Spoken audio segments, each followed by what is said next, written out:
Psychology of the Unconscious, Part 2, Chapter 6, The Battle for Deliverance from the Mother, by C.G. Jung.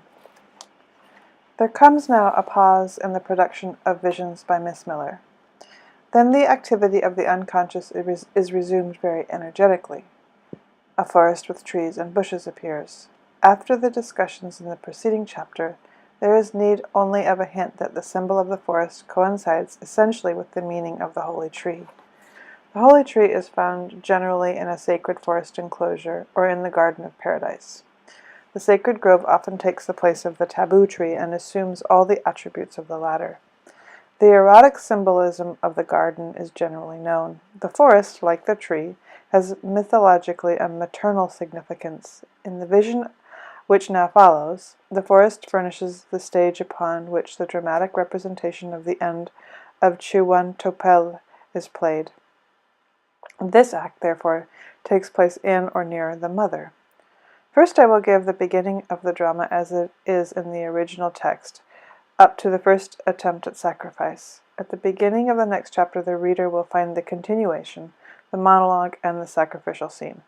The drama begins as follows, quote, "The personage Chewon Topel came from the south on horseback, around him a cloak of vivid colors, red, blue, and white.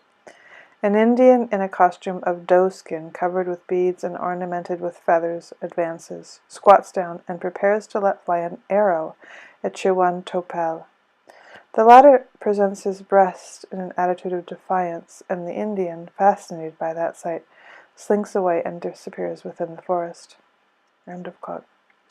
The hero, Chewon Topel, appears on horseback. This fact seems of importance because, as the further course of the drama shows, see Chapter 8, the horse plays no indifferent role, but suffers the same death as the hero and is even called faithful brother by the latter.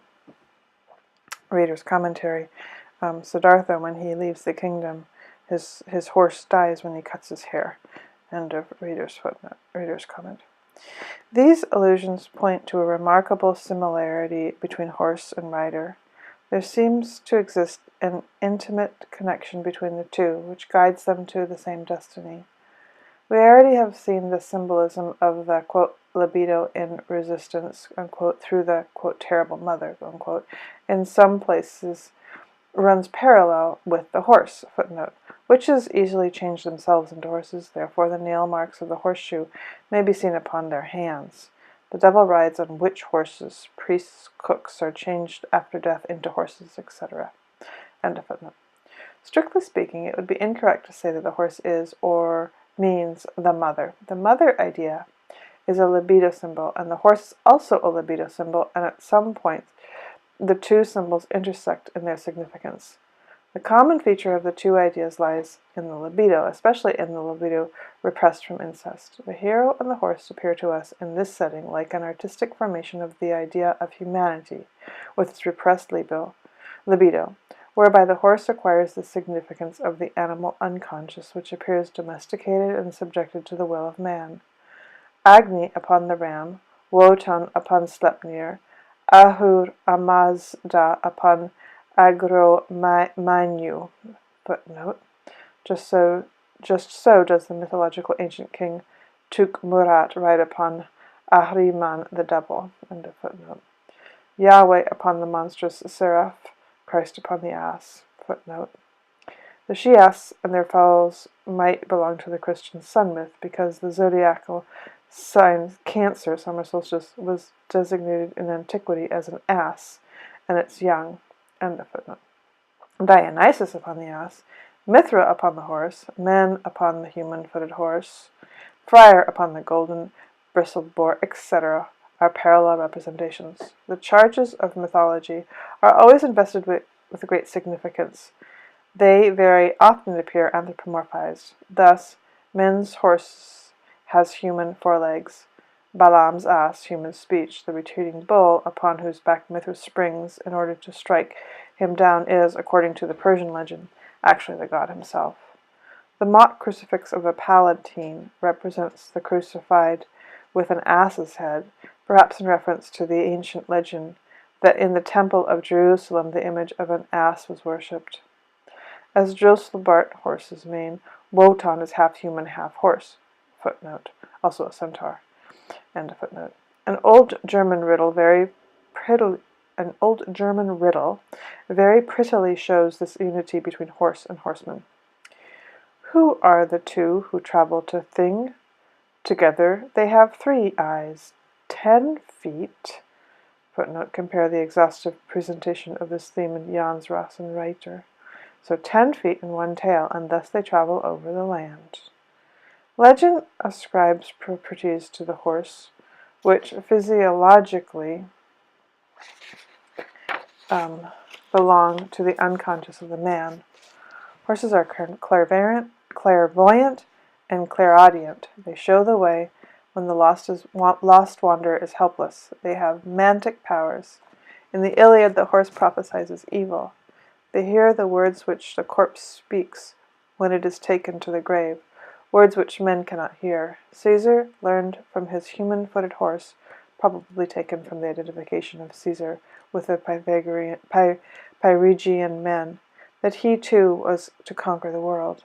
An ass prophesies to Augustus the victory of Actium. The horse also sees phantoms. All these things correspond to typical manifestations of the unconscious. Therefore, it is perfectly intelligible that the horse, as an image of the wicked animal component of man, has manifold connections with the devil. The devil has the horse's foot, in certain circumstances a horse's form. At crucial moments he suddenly shows a cloven foot, proverbial. In the same way as in the abduction of Hadling, Sleipnir suddenly looks out from behind Wotan's mantle. Just as the nightmare rider on the sleeper, so does the devil, and therefore it is said that those who have nightmares are ridden by the devil. In Persian lore, the devil is the steed of God. The devil, like all evil things, represents sexuality. Witches have intercourse with him, in which case he appears in the form of a goat or a horse. The unmistakably phallic nature of the devil is communicated to the horse as well. Hence this symbol occurs in connection where this is the only meeting which would furnish an explanation. It is to be mentioned that Loki generated the form in the form of a horse, just as does the devil when in a horse's form, as an old fire god. Thus, the lightning was represented theomorphically as a horse. An educated hysteric, an uneducated hysteric told me that as a child she had suffered from extreme fear of thunder, because every time the lightning flashed, she saw immediately afterwards a huge black horse reaching upwards as far as the sky. So, footnote, I have since learned of a second exactly similar case. End of footnote. It is said in a legend that the devil, as a divinity of lightning, cast a horse's foot lightning upon the roofs. In accordance with the primitive meaning of thunder as fertilizer of the earth, the phallic meaning is given both to lightning and the horse's foot. In mythology, the horse's foot really has the phallic function as in the dream. An uneducated patient who originally had been violently forced to coitus by her husband very often dreams, after separation, that a wild horse springs upon her and kicks her in the abdomen with his hind foot. Plutarch gives us the following words of a prayer from the Dionysius Orgies. Elthoin hieraus Dionyse, alion as naon agnon sun xur Ietisin, as naon taun boeo, podi theon axai taure, translated, Come, O Dionysus, in thy temple of Eleusis, come with the graces into thy holy temple, come in sacred frenzy with the bull's foot. End of translation. Pegasus with his foot strikes out of the earth the spring of Hippocrene upon a Corinthian statue of Bellerophon, which was also a fountain. The water flowed out from the horse's hoof. Balder's horse gave rise to a spring through his kick. Thus the horse's foot is the dispenser of fruitful moisture. A legend of Lower Austria, told by Janes, informs us that a gigantic man on a white horse is sometimes seen riding over the mountains. This means a speedy rain. In the German legend, the goddess of birth, Frau Holle, appears on a horseback. Pregnant women near confinement are prone to give oats to a white horse from their aprons and to pray to him to give them a speedy delivery. It was originally the custom for the horse to rub against the woman's genitals. The horse, like the ass, had in general the significance of a priapic animal. Horses' tracks establish a claim and were of significance in determining boundaries, like the preaps of Latin antiquity. Like the phallic dactyli, a horse opened the mineral riches of the Harz Mountains with his hoof. The horseshoe, an equivalent for horse's foot, brings luck and has aprotropic meaning. In the Netherlands, an entire horse's foot is hung in the stable to ward against sorcery. The analogous effect of the phallus is well known, hence the phalli at the gates. In particular, the horse's leg is lightening aside, according to the principle stimula stimuli bis. Horses also symbolize the wind, that is to say, the territum comparationis is again the libido symbol. The German legend recognizes the wind as the wild huntsman in pursuit of the maiden.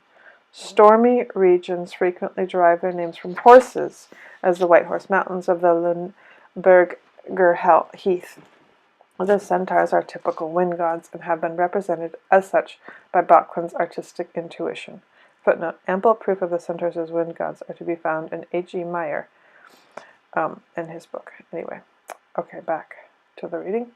Horses also signify fire and light. The fiery horses of Helios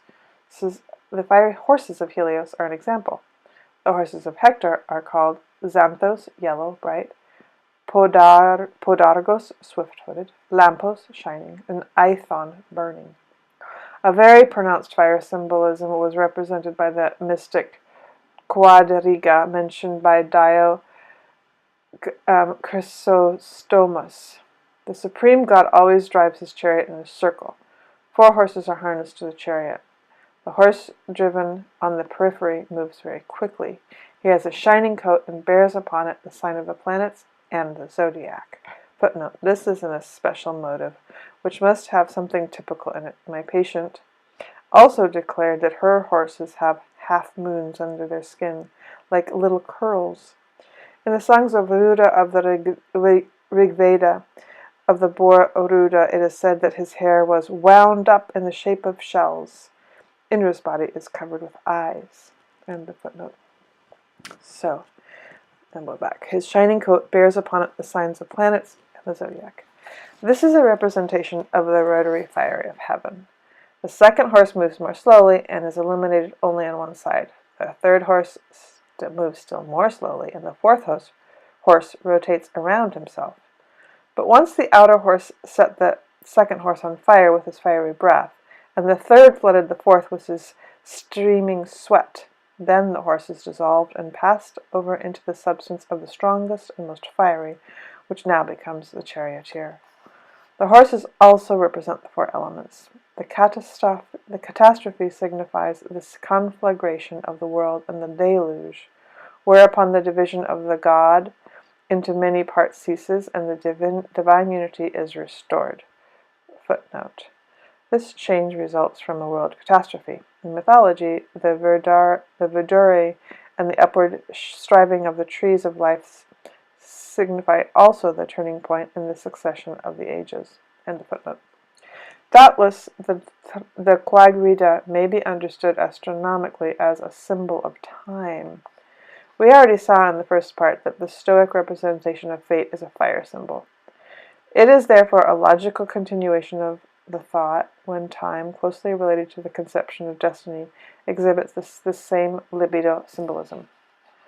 Daranyaka Upanishad I1 says, quote, the morning glow verily is the head of the sacrificial horse.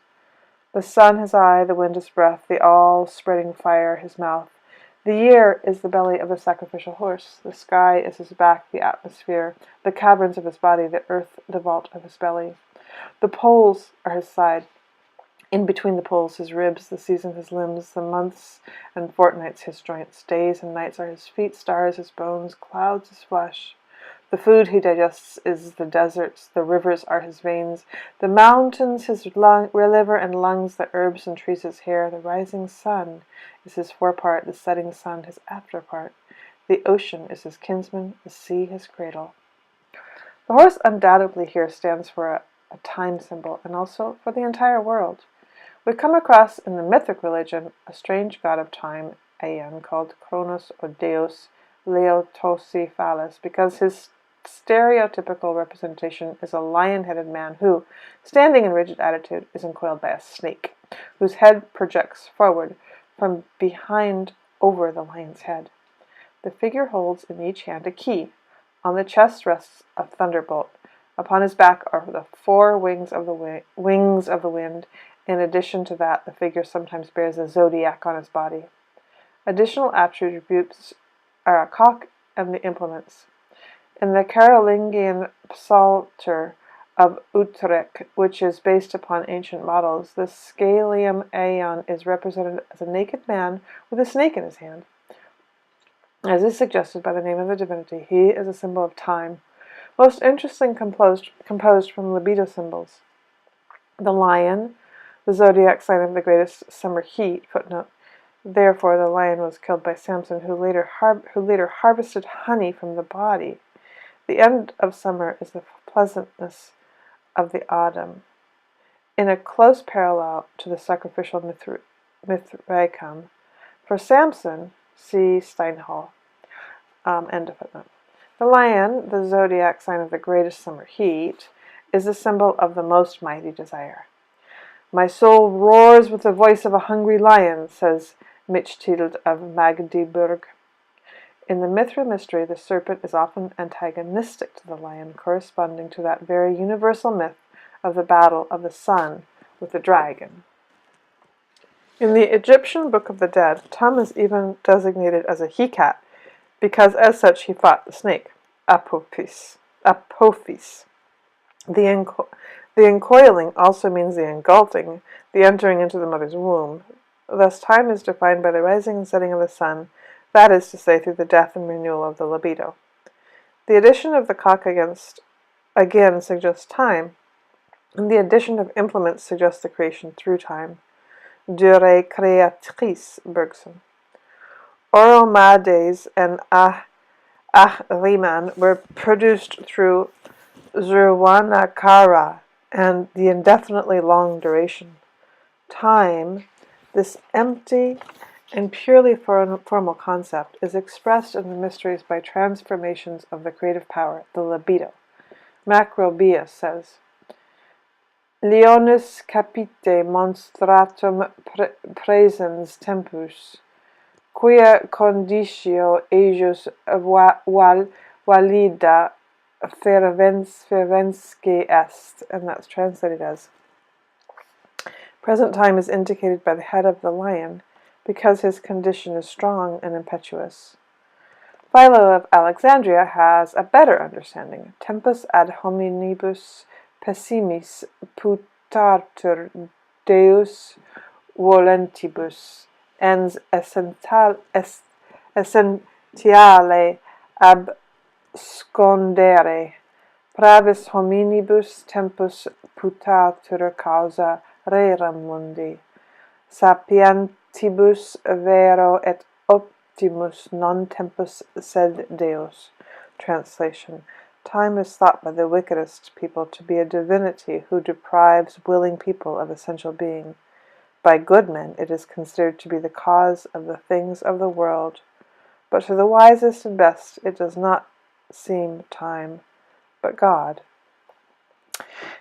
In Ferdusi, footnote, in the writings ascribed to Zoroaster, Peri Theusius, the Ananke, the necessity of fate, is represented by the air.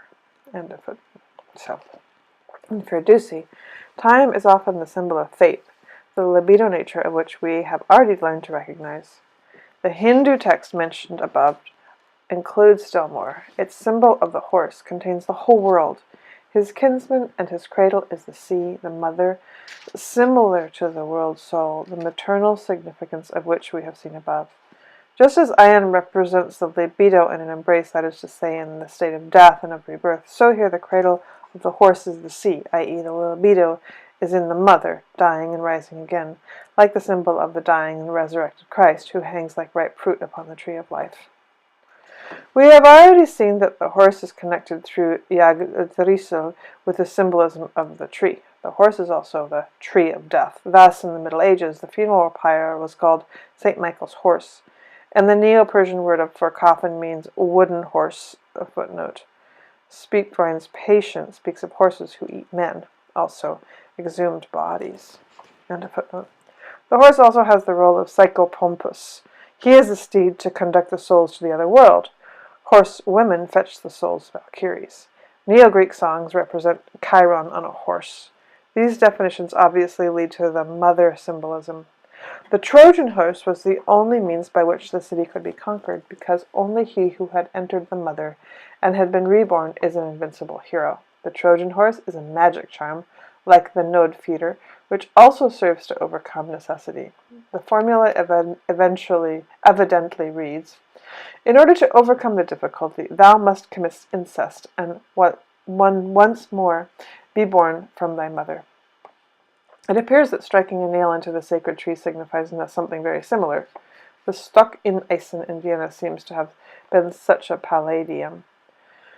Still another symbolic form is to be considered. Occasionally the devil rides upon a three-legged horse. The goddess of death, Hel, in times of pestilence, also rides upon a three-legged horse. The gigantic ass, which is three-legged, stands in the heavenly rain lake Vororukasha. His urine purifies the water of the lake, and from his roar all useful animals become pregnant, and all harmful animals miscarry. The triad further points to the phallic significance. The contrasting symbolism of Hel is blended into one conception in the ass of Vorurukasha. The libido is fructifying as well as destroying. These definitions as a whole plainly reveal the fundamental features. The horse is a libido symbol, partly of phallic, partly of maternal significance, like the tree. It represents the libido in this application, that is, the libido repressed through incest prohibition. In the melodrama, an Indian approaches the hero, ready to shoot an arrow at him. Chiwantopel, however, with a proud gesture exposes his breast to the enemy. This idea reminds the author of the scene between Cassius and Brutus in Shakespeare's Julius Caesar. A misunderstanding has arisen between the two friends. When Brutus reproaches Cassius for withholding from him the money for the legions, Cassius, irritable and angry, breaks out into complaint. Come, Antony and young Octavius, come, revenge yourselves alone on Cassius, for Cassius is weary of the world, hated by one he loves, braved by his brother, checked like a bondman, all his faults observed, set in a notebook, learned and conned by rote, to cast into my teeth. Oh, I could weep my spirit from my eyes. There is my dagger, and here my naked breast, within a heart, dearer than Plutus' mine, richer than gold. If that thou be'st a Roman, take it forth. I, that denied thee gold, will give my heart. Strike as thou didst at Caesar, for I know, when thou didst hate him worse, thou lovest him better than ever thou lovest Cassius.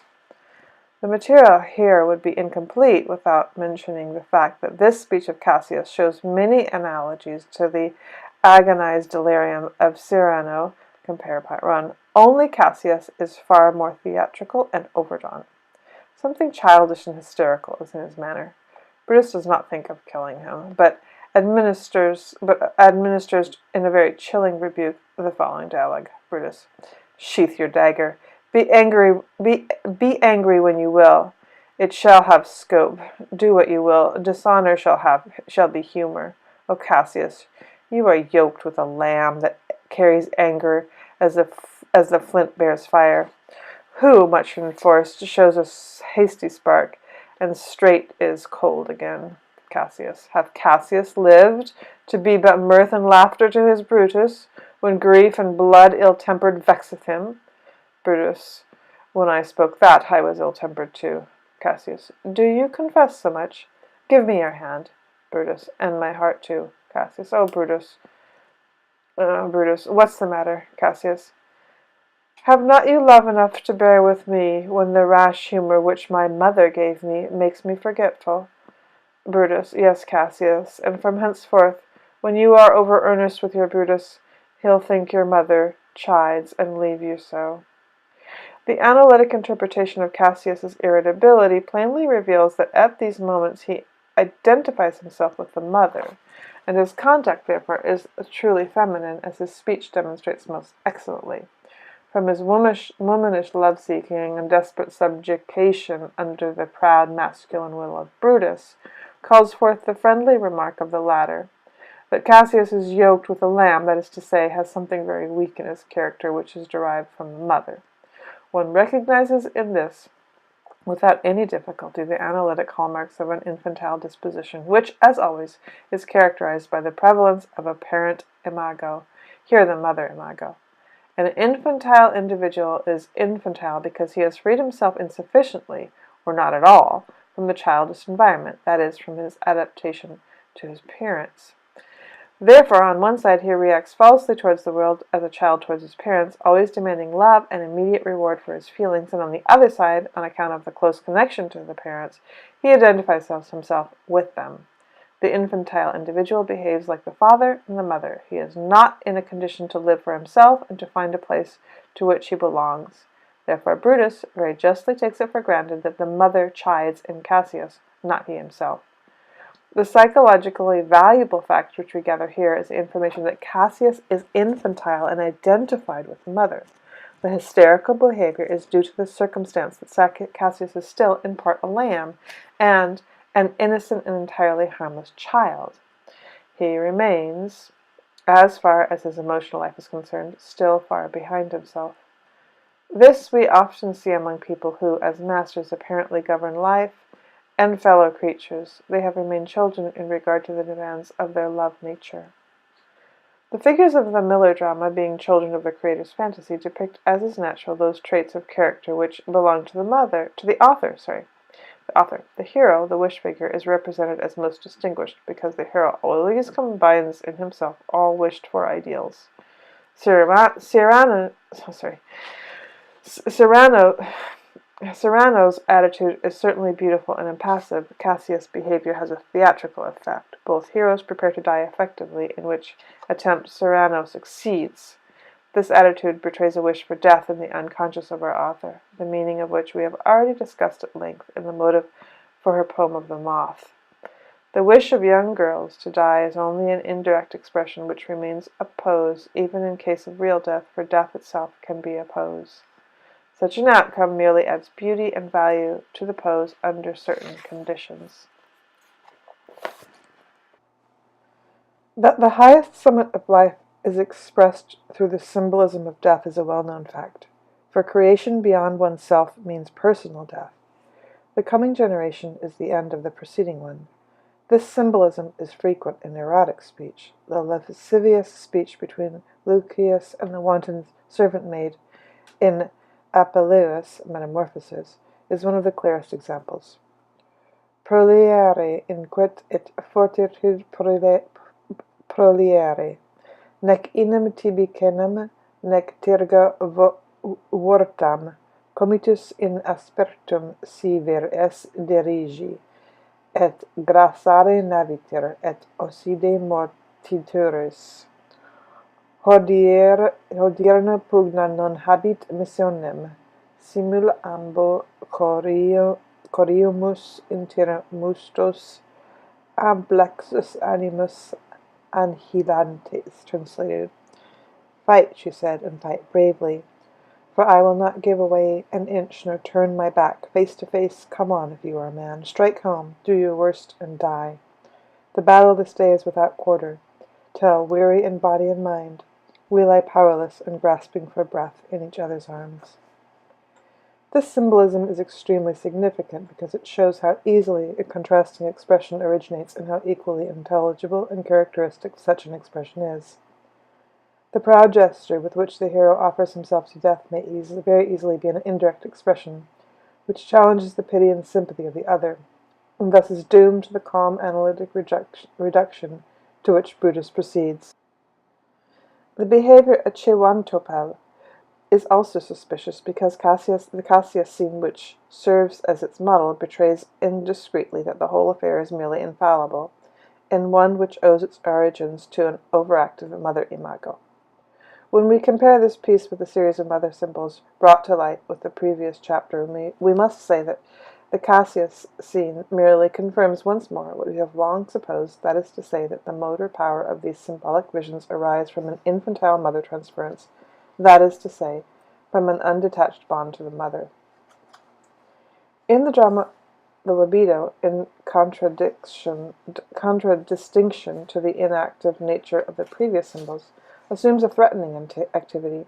A conflict becomes evident in which the one part threatens the other with murder. The hero, as an ideal image of the dreamer, is inclined to die. He does not fear death. In accordance with the infantile character of this hero, it would most surely be time for him to take his departure from the stage, or, in childish language, to die. Death is to come to him in the form of an arrow wound. Considering the fact that heroes themselves are very often great archers, or succumb to an arrow wound, St. Sebastian, for example, it might not be superfluous to inquire into the meaning of death through an arrow. We read in the biography of the stigmatized nun Catherine Emmerich, in the following description of the evidently neurotic sickness of her heart, quote, "When only in her novitiate she received as a Christian present from the Holy Christ a very tormenting heart trouble for the whole period of her nun's life. God showed her inwardly the purpose. It was on account of the decline of the spirit of the order, especially for the sins of her fellow sisters.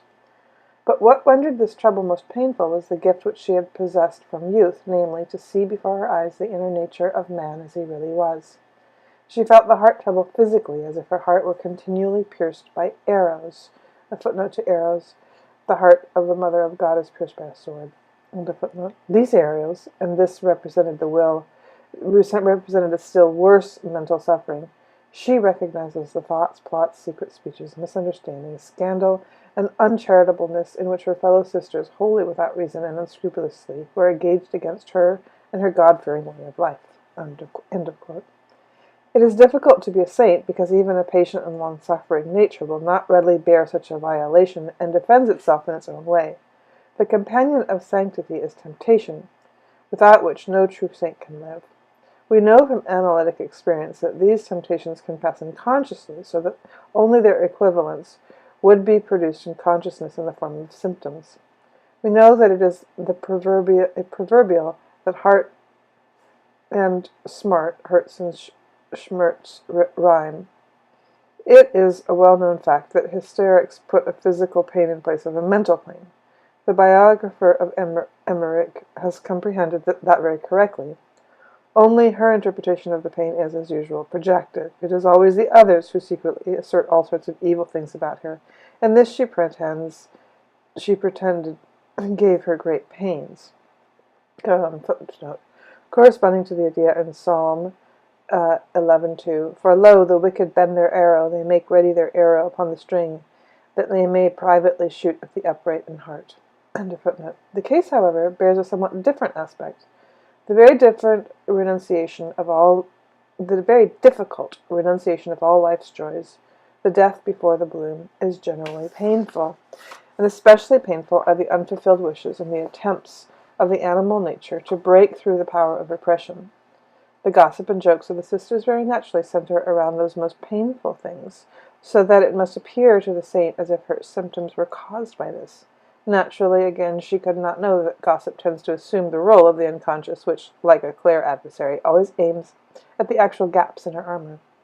From the passage of Gautama Buddha embodied this idea. Footnote to this. So Newman, The Speeches of Gautama Buddha, translated from the German collection of the fragments of the Satipatthana of the Kali Canon. All right.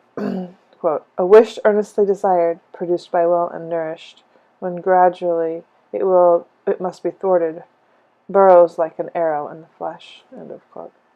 The wounding and painful arrows do not come from without through gossip, which only attacks externally, but they come from ambush from our own unconscious.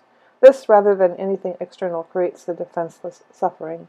It is our own repressed and unrecognized desires which fester like arrows in our flesh.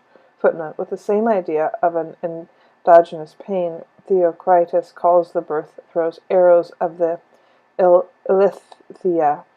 In the sense of a wish, the same comparison is found in Jesus and Sirach. When a word penetrates a fool, it is the same as if an arrow pierced his loins. That is to say, it gives him no rest until it is out. End of footnote. In another connection, this was clear to the nun, and that most literally. It is a well-known fact, and one needs no further proof to those who understand, that these mystic scenes of union with the Savior generally are intermingled with an enormous amount of sexual libido. Footnote: one might be tempted to say that these were merely figuratively expressed coitus scenes, but that would be a little too strong and an unjustified accentuation of the material issue. We cannot forget that the saints have, figuratively, taught the painful domestication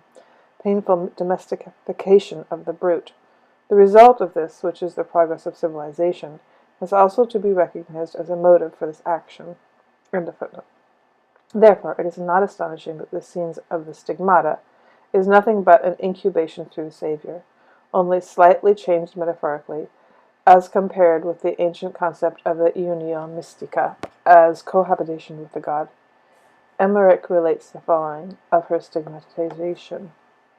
Quote, "I had a contemplation of the sufferings of Christ, and implored him to let me feel with him his sorrows, and prayed 5 paternosters to the honor of the 5 sacred wounds. Lying on my bed with outstretched arms, I entered into a great sweetness and into an endless thirst for the torments of Jesus.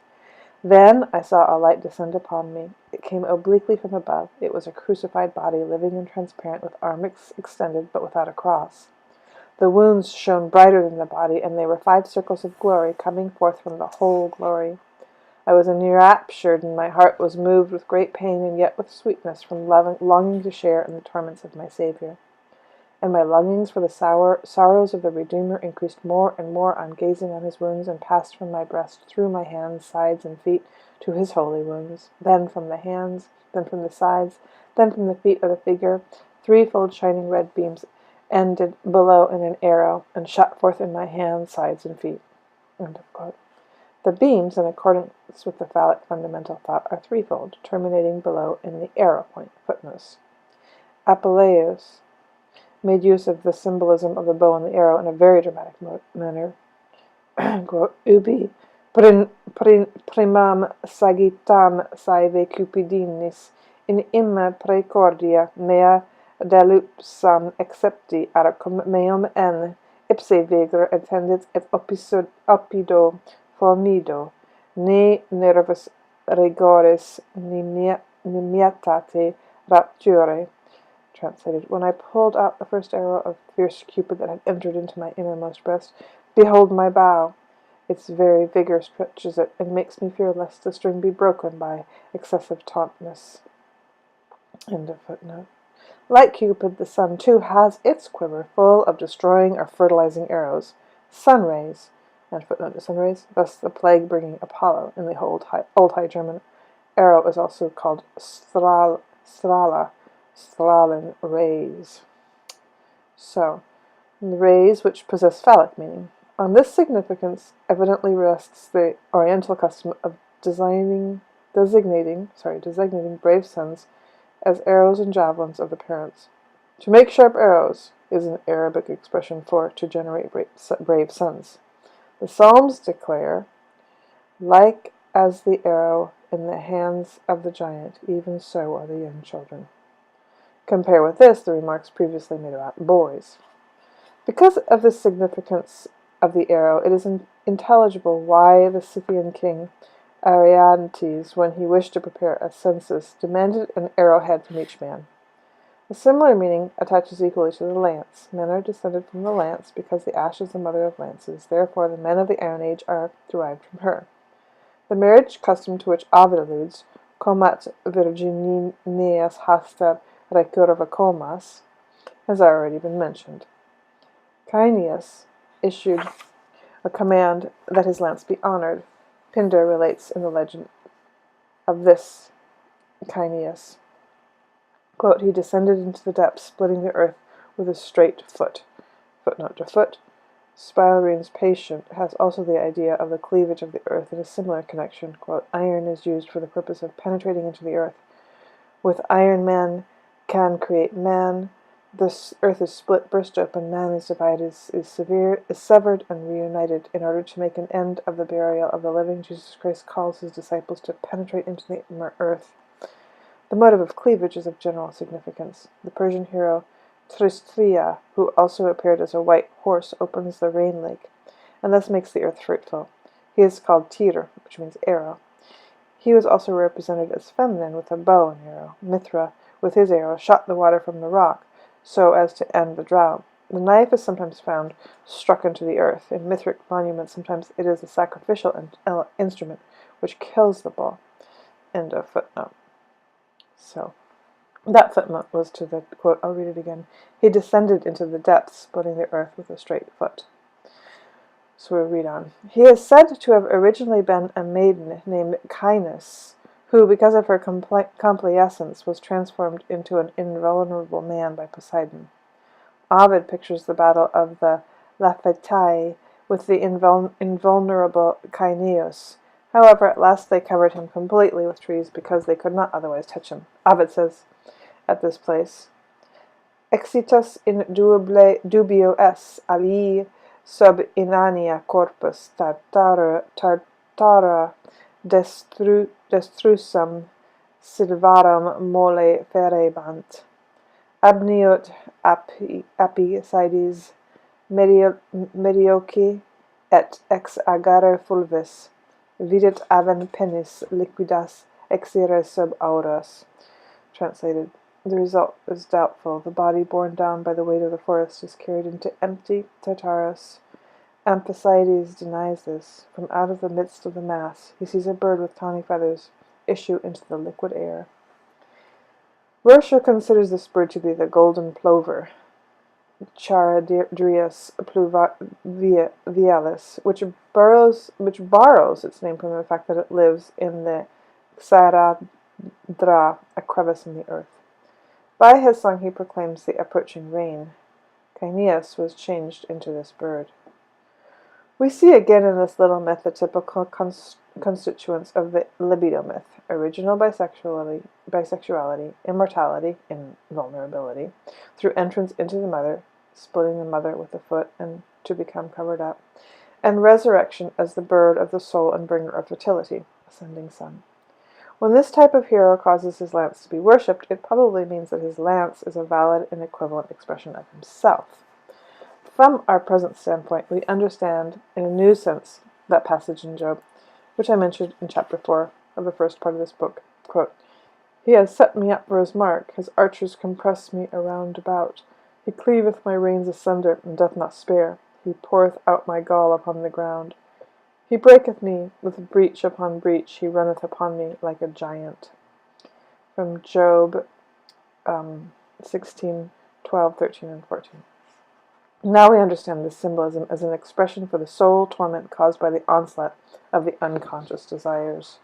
The libido festers in his flesh. A cruel god has taken possession of him and pierced him with his painful libidian projectiles, with thoughts which overwhelmingly pass through him, as a dementia praecox patient once said to me during his recovery. Today a thought suddenly thrust itself through me. The same idea is found again in Nietzsche and Zarathustra, the magician. Stretched out, shivering, like one half dead whose feet are warm, shaken, alas, by unknown fevers.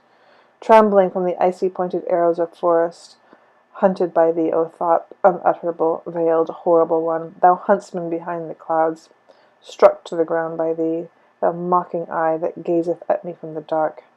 Thus do I lie, bending, writhing, tortured with all the external tortures, smitten by thee, cruelest huntsman, thou unfamiliar god.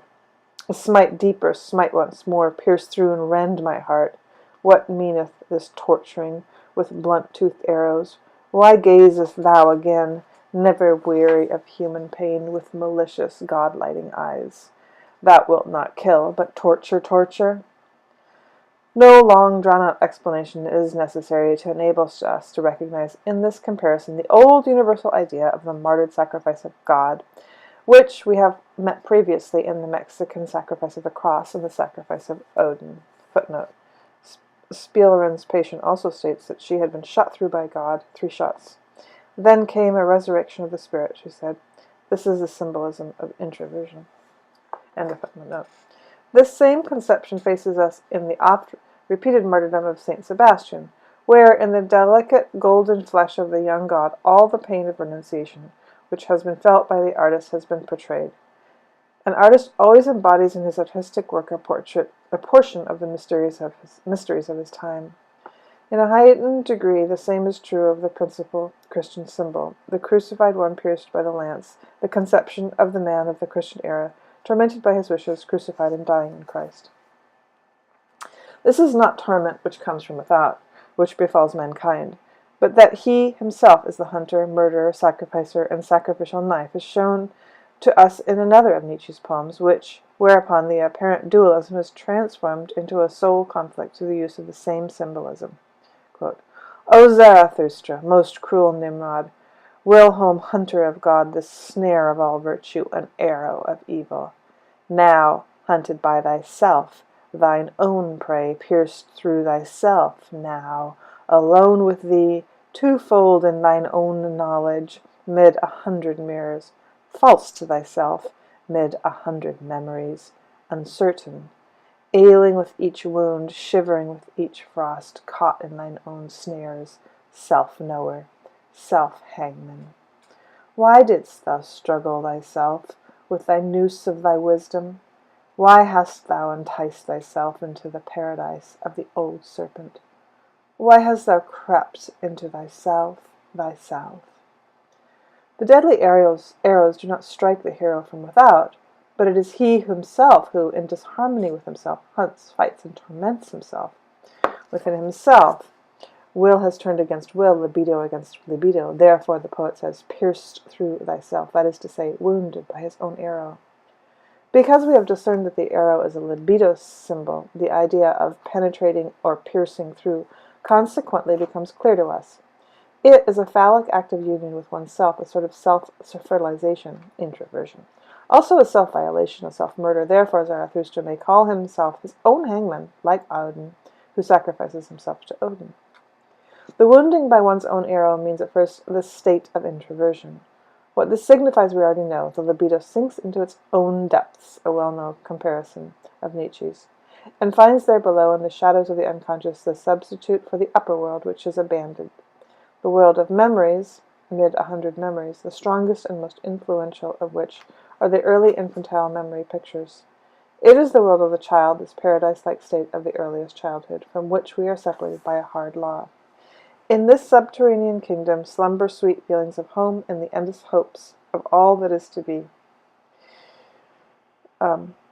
As Heinrich in the Sinken Bull by Gertrude Hauptmann says in speaking of his miraculous work, quote, there is a song lost and forgotten, a song of home, a love song of childhood, brought up from the depths of a fairy well, known to all, but yet unheard. However, as Mephistopheles says, the danger is great. These depths are enticing. They are the mother and death.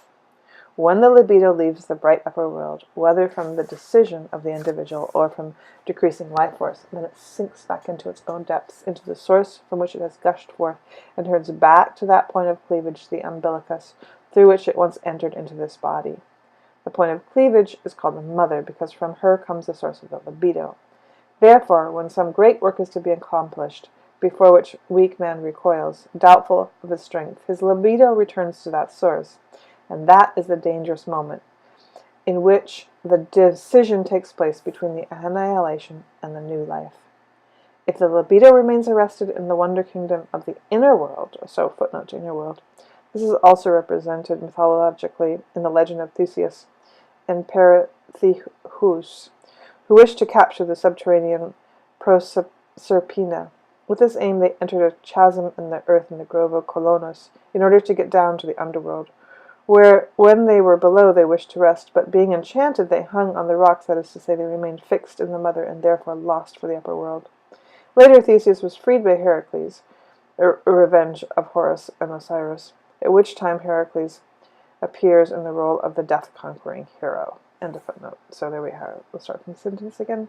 If the libido remains arrested in the wonder kingdom of the inner world, then the man has become for the world above a phantom. Then he is practically dead or desperately ill. Footnote. This formula applies most directly to dementia praecox. End of footnote. But if the libido succeeds in tearing itself loose and pushing up into the world above, then a miracle appears. This journey to the underworld has been a fountain of youth, and new fertility springs from his apparent death. This train of thought is very beautifully gathered in the Hindu myth. Once upon a time, Vishnu sank into an ecstasy, introversion, and during the state of sleep bore Brahma, who, enthroned upon the lotus flower, arose from the navel of Vishnu, bringing with him the Vedas, which he diligently read, birth of creative thought from introversion. But through Vishnu's ecstasy, a devouring flood came upon the world, devouring through introversion, symbolizing the danger of entering into the mother of death. A demon, taking advantage of the danger, stole the Vedas from Brahma and hid them in the depths, devouring of the libido. Brahma roused Vishnu, and later, transforming himself into a fish, plunged into the flood, fought with the demon, battle with the dragon, conquered him, and recaptured the Vedas, treasure obtained with difficulty. Self-concentration and strength derived therefrom correspond to this primitive train of thought. It also explains numerous sacrificial and magical rites which we have already fully discussed. Thus the impregnable Troy falls because the besiegers crept into the belly of the wooden horse, for he alone is a hero who is reborn from the mother, like the sun. But the danger of this venture is shown by the history of Philoctetes, who was the only one in the Trojan expedition who knew the hidden sanctuary of Chryse, where the Argonauts had sacrificed already, and where the Greeks planned to sacrifice in order to assure a safe ending to their undertaking.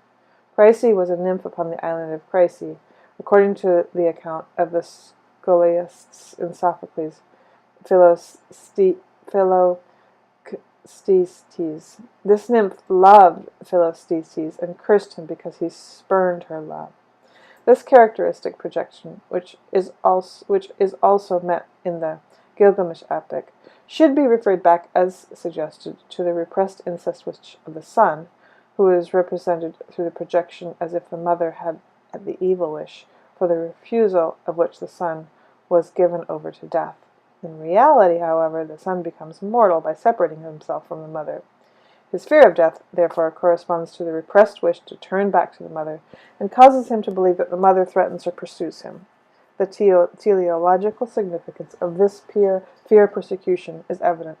It is to keep the son and mother apart.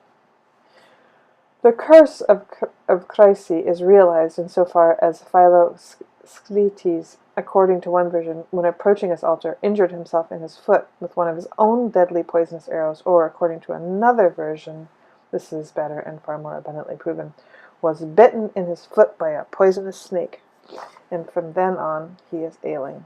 Also a footnote to being bitten by the poisonous snake. When the Russian sun hero Oleg stepped on the skull of a slain horse, a serpent came out of it and bit him on the foot. Then he became sick and died. When Indra was in the form of Caina, the falcon stole the soma drink, Kanu, and the herdsman wounded him in his foot with his arrow, from the Rig Veda. Footnote to ailing. Similar to the Lords of the Grail who guard the chalice, the mother symbol. The myth of Philoctetes is taken from a more involved connection, the Hercules myth. Hercules has two mothers, the benevolent Alcmene and the pursuing Hera, Lamia, from whose breast he has absorbed immortality. Heracles conquers Hera's serpent while yet in the cradle, that is to say, conquered the terrible mother, the Lamia. But, from time to time, Hera sent him attacks of madness, and in one of them he killed his children, Lamia motive. According to an interesting tradition, this deed occurred at the moment when Heracles refused to perform a great act in the service of Eurystheus, As a result of the refusal of the libido, in readiness for the work, regressed in a typical manner to the unconscious mother imago, which resulted in madness, as today, during which Heracles identified himself with Lamia, Hera, and murders his own children. The Delphic oracle communicates to him the fact that he is named Heracles because he owns his immortal fame from Hera, who through her persecution compelled him to great deeds. It can be seen that the great deed really means the conquering of the mother, and through her to win immortality. His characteristic weapon, the club, he cuts from the maternal olive tree. Like the sun, he possessed the arrows of Apollo. He conquered the Nemean lion in his cave, which has the significance of the grave in the mother's womb, to the end of the chapter. Then follows the combat with the Hydra, the typical battle with the dragon, the complete conquering of the mother. Following this, the capture of the Cyrnidean doe, whom he wounded with an arrow in the foot. This is what generally happens to the hero, but here it's reversed. Heracles showed that the captured Erymanthean boar to Eurystheus, whereupon the latter in fact crept in fear into a cask. That is to say, he died. The Stymphalides, the Cretan bull, and the man-devouring horse of Diomedes are symbols of the devastating power of death, among which the latter's relation to the mother may be recognized especially. The battle for the precious girdle of the Amazon queen Hippolyte permits us to see once more very clearly the shadow of the mother. Hippolyte is ready to give up the girdle, but Hera, clinging herself in the form of Hippolyte, calls the Amazonians against Heracles in battle. Compare Horus fighting for the head ornament of Isis, about which there is more later in chapter 7. The liberation of Hesione results from Heracles' journey downwards with his ship into the belly of the monster and killing the monster from within after 3 days' labor.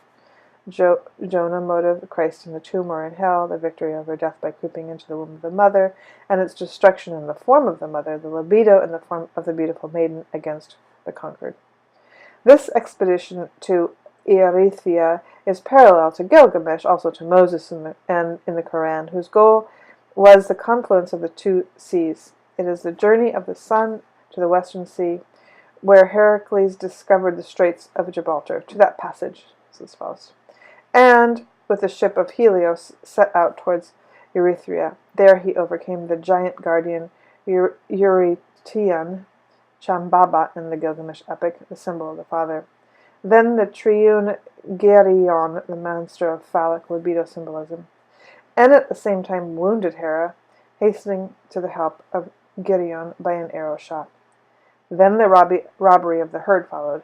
Quote, the treasury attained with difficulty, unquote, is here presented in surroundings which make it truly unmistakable. Heracles, like the sun, goes to death down into the mother, western sea, but conquers the libido attached to the mother and returns with the wonderful knife, Cain. He has won back his libido, his life, the mighty possession. We discover the same through thought in the robbery of the golden apples of Hesperides, which are defended by the 100-headed dragon. The victory over Cerberus is also easily understood as the victory over death by entrance into the mother underworld. In order to come to his wife Deianira, he has to undergo a terrible battle with a water god, Achilleos, with the mother. The ferryman Nessus, a centaur, violates Deianira.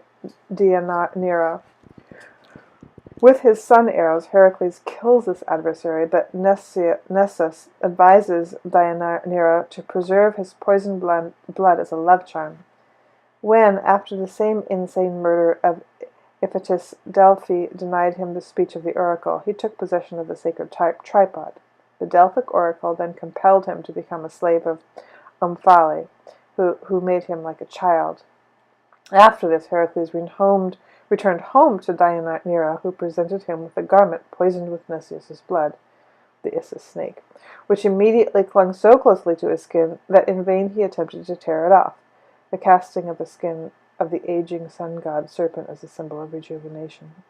Heracles then ascended the funeral pile in order to destroy himself by fire, like the phoenix, that is to say, to give birth to himself again from his own egg. No one but young Philostetes dared to sacrifice the god. Therefore, Philostetes received the arrow of the sun, and the libido myth was renewed with this Horus. So that's the end of that very long footnote. So we'll go on. So remember that footnote was from then. So I'll just read the last two sentences. The curse of Chryse is realized insofar that Philostetes, according to one version, when approaching his altar, injured himself in his foot with his own deadly poison arrows, or according to another version, was bitten in his foot by poisonous serpents. From then on, he is ailing. So then, remember we had that really long footnote about Heracles. So back to the text. This is a typical wound, which also destroyed Re, is described in the following manner in an Egyptian hymn. The ancient of the gods moved his mouth. He cast his saliva upon the earth. And what he spat fell upon the ground. With her hands Isis kneaded that and the soil which was about it together. From that she created a venerable worm, and made him like a spear. She did not twist him lying around her face, but threw him coiled upon the path, upon which the great god wandered at ease through all his lands. The venerable god stepped forth radiantly. The gods who served Pharaoh accompanied him, and he proceeded as every day. Then the venerable worm stung him. The divine god opened his mouth, and the voice of his majesty echoed even to the sky. And the gods exclaimed, "Behold!" Thereupon he could not answer. His jaws chattered, all his limbs trembled, and the poison gripped his flesh, as the Nile seizes upon the land. In this hymn, Egypt has again preserved for us a primitive conception of the serpent's sting. The aging of the autumn sun as an image of a human senility is symbolically traced back to the mother through the poisoning by the serpent. The mother is reproached because her malice causes the death of the sun god. The serpent, the primitive symbol of fear. Apes also have an instinctive fear of snakes, he says in a footnote. So a primitive symbol of fear illustrates the repressed tendency to turn back to the mother, because the only possibility of security from death is possessed by the mother as a source of life. Accordingly, only the mother can cure him, sick unto death, and therefore the hymn goes on to depict how the gods were assembled to take counsel. And Isis came with her wisdom, her mouth is full of the breath of life, her words banish sorrow, and her speech animates those who no longer breathe. She says, "What is that? What is that, Divine Father? Behold, a worm has brought you sorrow. Tell me thy name, Divine Father, because the man remains alive who is called by his name." Whereupon Re replied, "I am he who created heaven and earth and piled up the hills and created all beings thereon. I am he who made the water and caused the great flood, who produced the bull of his mother, who is the procreator. The poison did not depart, it went further. The great god was not cured. Then said Isis to Re, "Thine is not the name thou hast told me. Tell me true the poison, that the poison may leave thee, for he whose name is spoken will live." Finally, Re decides to speak his true name. He is approximately healed, in perfect composition of Osiris, but he has lost his power, and finally he retreats to the heavenly cow. The poisonous worm is, if one may speak in this way, a negative phallus, a deadly, not an animating form of libido, therefore a wish for death instead of a wish for life. The true name is soul and magic power, hence a symbol of libido. What Isis demands is the retransference of the libido to the mother goddess. This request is filled literally, for the aged god turns back to the defined cow, symbol of the mother. Footnote. How much alive are still these such primitive associations is shown in Sagantiti's picture of the two mothers, cow and calf, mother and child, in the same stable. From this symbolism, the surroundings of the birthplace of the Savior are explained. End of footnote. This symbolism is clear from our previous explanations. The onward urging, living libido, which rules consciousness of the son, demands separation from the mother. The longing of the child for the mother is a hindrance on the path to this, taking the form of psychologic resistance, which is expressed empirically in the neurosis by all manners of fears, that is to say, the fear of life. The more a person withdraws from the adaptation to reality and falls into slothful inactivity, the greater becomes his anxiety, cum grano salis, which everywhere besets him at each point as a hindrance upon his path. The fear springs from the mother, that is to say, from the longing to go back to the mother, which is opposed to the adaptation to reality. This is the way in which the mother has become apparently the malicious pursuer. Naturally, it is not the actual mother, although the actual mother with the abnormal tendencies with which she sometimes pursues her child, even into adult years, may gravely injure it through a willful prolonging of the infantile state in the child. It is rather the mother imago which becomes the lamia. The mother imago, however, possesses its power solely and exclusively from the son's tendency not only to look and work forwards, but also to glance backwards to the pampering sweetness of childhood, and to that glorious state of irresponsibility and security with which the protecting mother care once surrounded him. Footnote. The myth of Hippolytus shows very beautifully all the typical parts of the problem. His stepmother, Phaedra, wantonly falls in love with him. He repulses her. She complains to her husband of violation. The latter implores the water god Poseidon to punish Hippolytus. Then a monster comes from the sea. Hippolytus' horse shy and drag Hippolytus to death. Then he is resurrected by Asclepius and is placed by the gods with the wise nymph Egeria, the counselor of Numa Pompilius. Thus, with the wishes fulfilled, from incest, wisdom has come. End of footnote. The retrospective longing acts like a paralyzing poison upon the energy and enterprise, so that it may well be compared to a poisonous serpent which lies across their paths. Apparently, it is a hostile demon which robs us of energy, but in reality is the individual unconscious, the retrogressive tendency of which begins to overcome the conscious forward striving. The cause of this can be, for example, the natural aging which weakens the energy, or it may be great external difficulties which cause people to break down and become a child again. Or it may be, and this is probably the most frequent cause, the woman who enslaves the man, so that he can no longer free himself and becomes a child again. Compare Hercules and Omphale. It may be of significance also that Isis, as sister wife of the sun god, creates poisonous animals from the spittle of the gods, which is perhaps a substitute for sperma and therefore is a symbol of libido. She creates the animal from the libido of the god. That means she receives his power, making him weak and dependent, so that by this means she assumes the dominating role of the mother transference to the wife. This part is preserved in the legend of Samson in the role of Delilah, who cuts off Samson's hair, the sun's rays, thus robbing him of his strength. Footnote. Compare the reproach of Gilgamesh against Ishtar. End of footnote. Any weakening of the adult man strengthens the wishes of the unconscious. Therefore, the decrease of strength appears directly as the backward striving toward the mother. There is still to be considered one more source of reanimation of the mother imago. We have already met in the discussion of the mother scene in Faust, that is to say, the willed introversion of the creative mind, which, retreating before its own problem and inwardly collecting its forces, dips at least for a moment into the source of life, in order there to wrest a little more strength from the mother for the completion of the work. It is a mother-child play with oneself, in which lies much weak self-admiration and self-adulation, among 100 mirrors in Nietzsche. A Narcissus state, a strange spectacle, perhaps, for profane eyes. The separation from the mother imago, the birth of oneself, reconciles all conflicts through sufferings. This is probably meant by Nietzsche's verse. Why hast thou enticed thyself into the paradise of the old serpent? Why hast thou crept into thyself? A sick man now, sick of the serpent's poison, a captive now, whom the hardiest destiny befall, in thine own pit, bowed as thou workest, encaved within thyself, burrowed into thyself, helpless, stiff. A corpse, overwhelmed by 100 burdens, overburdened by thyself, a wise man, a self-knower, the wise Zarathustra. Thou soughtest the heaviest burden, and foundest thou thyself. End of quote. So, footnote 2, sick of the serpent's poison. The footnote is, Spine-Rhine's patient is also sick from snake bite. End of footnote. So, the symbolism of this speech is of the greatest richness.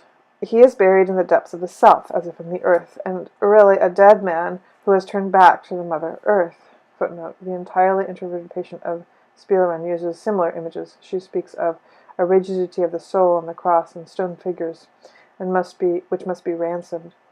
I call attention here to the fact that the symbolism mentioned above are striking examples of Silberer's functional category. They depict the condition of introversion.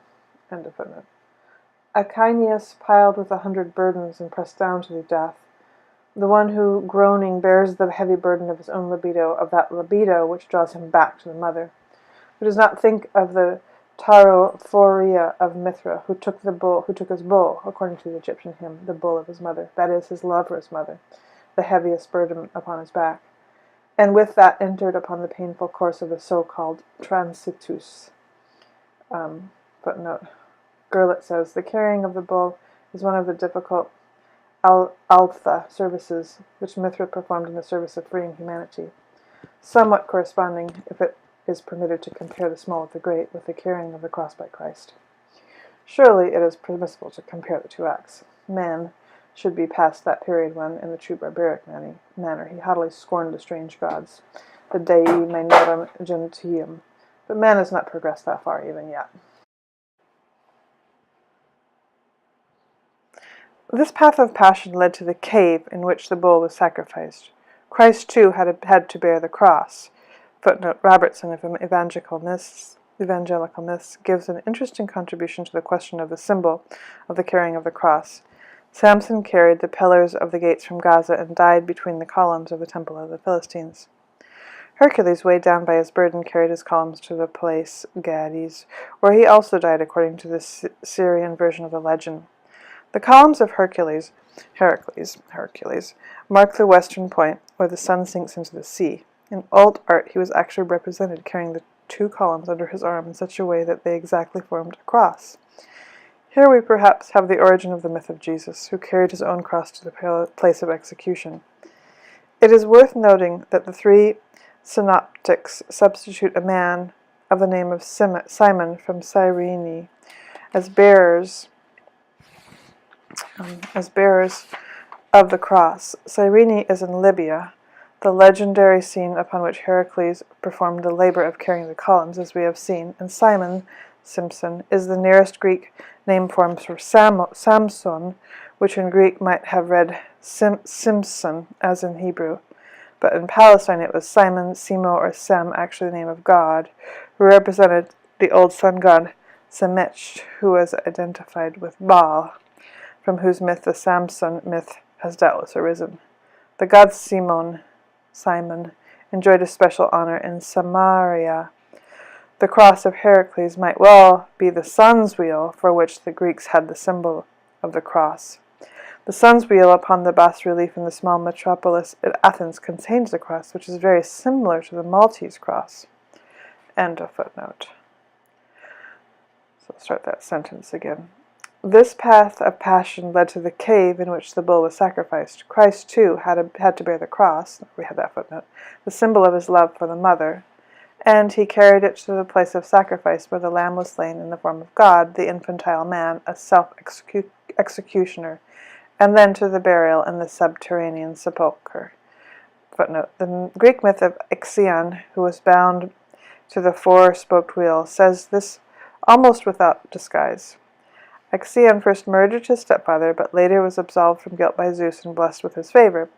But the ingrate attempted to seduce Hera, the mother.